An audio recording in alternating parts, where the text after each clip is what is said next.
Welcome back भाई। ये सुनो, फ्रांस में बाजवा को देव अफगानियों ने दी दाली माँ बहन की गालियां। बाप रे, देख पाक सदमे में। तो बाजवा कहाँ पे गए हुए हैं, कहाँ बोल रहे हैं? फ्रांस में। अरे बच्चा, मुझे लगा था लंदन वंडन होंगे, यहाँ तो घूमने गए होंगे। फ्रांस ये देखो, रिटायरमेंट हो गया तो फ्रांस घूमे जा रहे हैं। और ऐसा लगता है कि कोई अफगानिस्तान से होगा, उसने बाजवा को पहचान लिया होगा और उसके बाद सुनाया होगा कि भैया हमारे देश की जो हालत तुमने की है, जहां तक मुझे लग रहा है उसके बारे में गुस्सा तो हर अफगानिस्तानी को है। तो कुछ ऐसा हुआ होगा। तो चलो देखें क्या है। तो वीडियो शुरू करते हैं। वीडियो शुरू करने से पहले अगर आप चैनल पर नए हो और आपने अभी तक सब्सक्राइब नहीं किया तो जल्दी से पहले सब्सक्राइब के बटन और बेल आइकन को क्लिक कर लो, ताकि आपको हमारे सारे न्यू वीडियोस के नोटिफिकेशन मिल जाए जैसे हम अपलोड करें। अगर आपको वीडियो पसंद आता है प्लीज लाइक एंड शेयर। चलिए शुरू करते हैं। तो अफगानिस्तान जहाद करेगी यार, मैं नहीं हूँ यार, भाई आप वीडियो ना बनाए, मैं पुलिस को बुलाता हूँ। पुलिस से बुलाओ पुलिस को बुलाओ। पेंचोत गांडू। अफगानियों ने स्पेशल पाकिस्तान के बारे में स्टेटमेंट दी है। काफी ज्यादा हेट हमें दिखाई दी उनकी स्टेटमेंट में। पाकिस्तान दे पाउस मशर कुनी बाजवा तूल मरे कौन और कवला इस तरफ देखो गांडू मोर्दगावा देखो गोरा 15 मुल्कों की इंटेलिजेंस एजेंसी के चीफ्स सिंगापुर में खामोशी से मिले, जिसमें इंडिया भी है, अमेरिका भी है। वज़ीर-ए-आज़म इसहाक डार का प्लान ये है, वो ये कहते हैं कि 100 अरब डॉलर कर्जा अगर हमारे ऊपर है तो क्या हुआ, $1 ट्रिलियन के हमारे असासे भी तो हैं।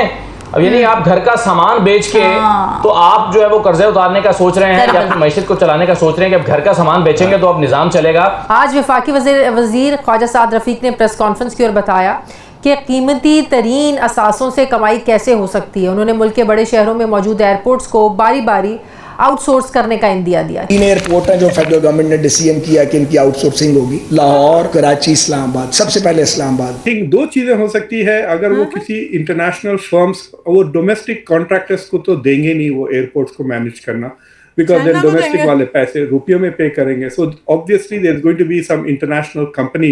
मेरे ख्याल से अडानी को ना मिल जाए, मजा आ जाएगा अगर कराची किसी अडानी की कंपनी अगर बिड करे। ये जो 2 हफ्ते गुजरे हैं, पाकिस्तान की तारीख में रिकॉर्ड इन्फ्लेशन हुआ है। पाकिस्तान पर $100 अरब का कर्जा है, तो मसले की क्या बात है? पाकिस्तान के पास 1 ट्रिलियन यानी $10 खरब के असासे भी तो हैं। हमें कौन से 15 ट्रिलियन डॉलर मगर कुछ है नहीं हमारे पास देने के लिए। 7.5% हमारा गैप है।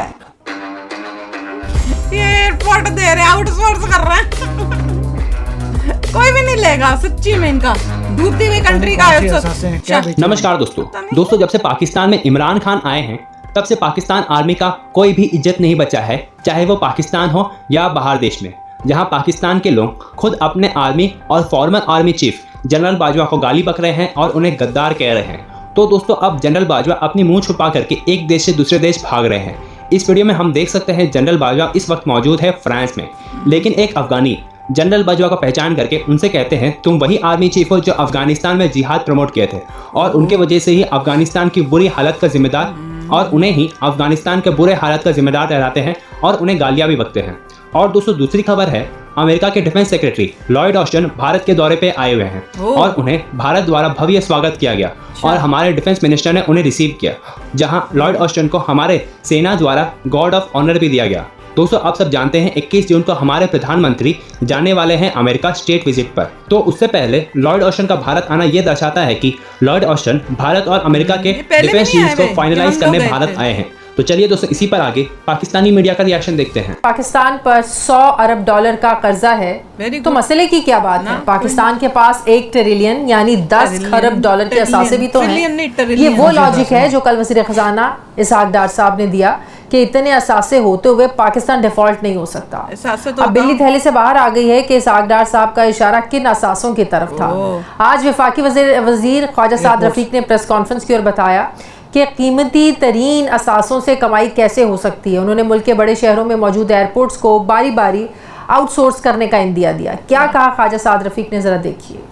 एयरपोर्ट 3 एयरपोर्ट हैं जो फेडरल गवर्नमेंट ने डिसीजन किया कि इनकी आउटसोर्सिंग होगी। लाहौर, कराची, इस्लामाबाद, सबसे पहले इस्लामाबाद। आउटसोर्सिंग का मतलब निजकारी नहीं है, आउटसोर्सिंग का मतलब कोई चीज बेचना नहीं है। इन एयरपोर्ट्स का ऑपरेशन इंटरनेशनल ऑपरेटर्स के सुपुर्द किया जाएगा, जो पूरी दुनिया की प्रैक्टिस है। और जब वो ड्यूरेशन या टाइम पीरियड खत्म होगा, एयरपोर्ट बाबा वैल्यू एडिशन जो उन्होंने की होगी वापस पाकिस्तान को मिलेगा। प्रॉपर्टी हमारी ही रहेगी, किसी और की प्रॉपर्टी एक दिन के लिए भी नहीं होगी। अच्छा। ख्वाजा साद रफीक ने इस मौके पर न्यूयॉर्क में PIA के रोजवेल्ट होटल को न्यूयॉर्क सिटी एडमिनिस्ट्रेशन को 3 साल की लीज पर भी देने का बताया।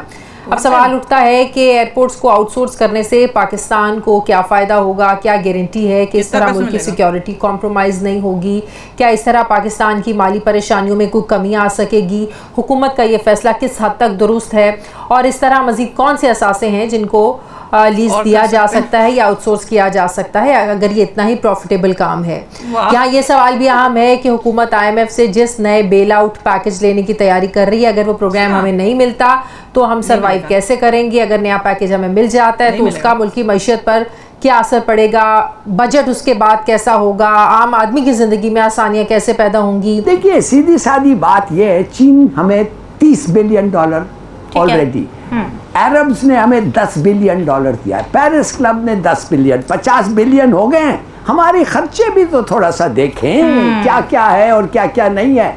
900 बिलियन रुपीस, मैं अभी आ रहा हूँ 900 एक्सपेंडिचर पे, 900 बिलियन रुपीस हमें चाहिए। क्यों? डेवलपमेंट एक्सपेंडिचर पे।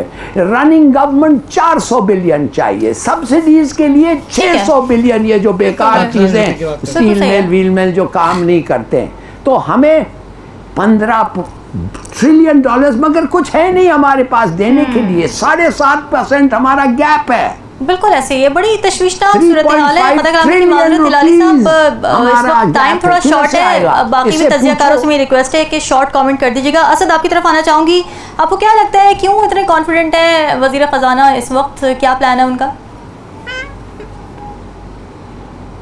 वजीर खजाना सागदार का प्लान ये है, वो ये कहते हैं कि $100 अरब कर्जा अगर हमारे ऊपर है तो क्या हुआ, $1 ट्रिलियन के हमारे असासे भी तो हैं। अब यानी आप घर का सामान बेच के तो आप जो है वो कर्जे उतारने का सोच रहे हैं या अपनी मैशत को चलाने का सोच रहे हैं कि घर का सामान बेचेंगे तो अब निजाम चलेगा। और हर शख्स के बारे में शर्म आनी चाहिए उसको, डिफॉल्ट करने की बात कर रहा है, शर्म आनी चाहिए उसको कि जो ये कहता है कि जी हमारी मैशत नहीं चल रही। और भाई उनको भी तो शर्म आनी चाहिए जिन्होंने वादे किए थे और दावे किए थे और वो ठीक नहीं कर सके। सागदार साहब कहते थे ना कि डॉलर 180 पर आएगा, मैं पाकिस्तान में आऊंगा, आते उन्होंने कहा मैं जहाज में बैठूं तो ठीक हो गया। और भाई ये 320 का डॉलर कैसे हो गया, तो कम से कम ये खड़े होकर कह ही दें कि ये मैं नाकाम रहा हूँ अपने मंसूबों को आगे चलाने में।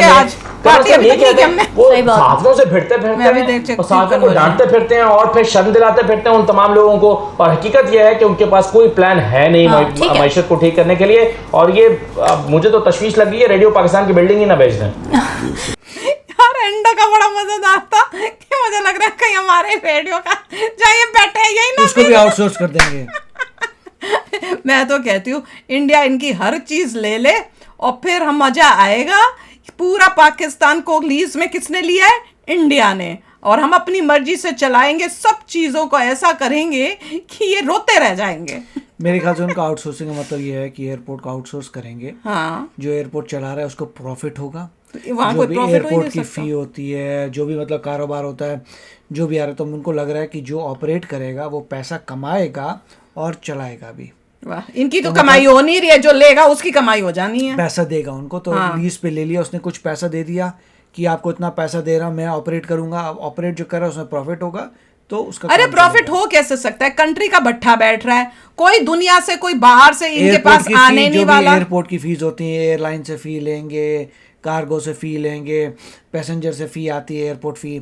तो उनको ये लग रहा है कि जो भी ऑपरेटर आ रहा है वो पैसा कमाएगा और कुछ पैसा दे देगा पाकिस्तान गवर्नमेंट को। तो उनको ये एक आइडिया है कि अब हर चीज़ को लीज कर दीजिए, पूरी कंट्री पैसा कमाएंगे और आपका चलाएंगे। ये पूरी इन्होंने कंट्री को लीज पे कर देना। देखो भैया रेडियो पे उनका हो जाएगा, वहाँ पे डिफरेंट काइंड ऑफ म्यूजिक आएगा, डिफरेंट काइंड ऑफ न्यूज़ आएगी, क्योंकि अब ऑपरेटर कोई और है। अच्छा होगा, अच्छा होगा, ऐसे ही होना चाहिए। और मुझे तो लगता है कोई नहीं लेने वाला है, चाइना ही लेगा, मुझे तो यही लग रहा है। अब कोई और इन्वेस्ट नहीं करेगा पाकिस्तान में, चाइना ही करेगा। चाइना कोई है कि भैया मैं कंट्रोल करूँ पाकिस्तान पे। हो सकता है फिर इंडिया का फिर हमारी एयर स्पेस अवेलेबल नहीं है, जैसे नेपाल में कहा था वो तो हम करेंगे ही करेंगे। चाइना ही ऑपरेट करने वाला है तो हमें सिक्योरिटी की प्रॉब्लम है, तो आप हमारी एयर स्पेस जा सकते तो उधर से निकलिए। वाह क्या बात है, कमाल हो जाएगा। और इंडिया भी फिर पाकिस्तान से निकलेगा, साइडों से निकलेगा। हम तो वैसे भी नहीं निकलना चाहते इनके ऊपर से भैया।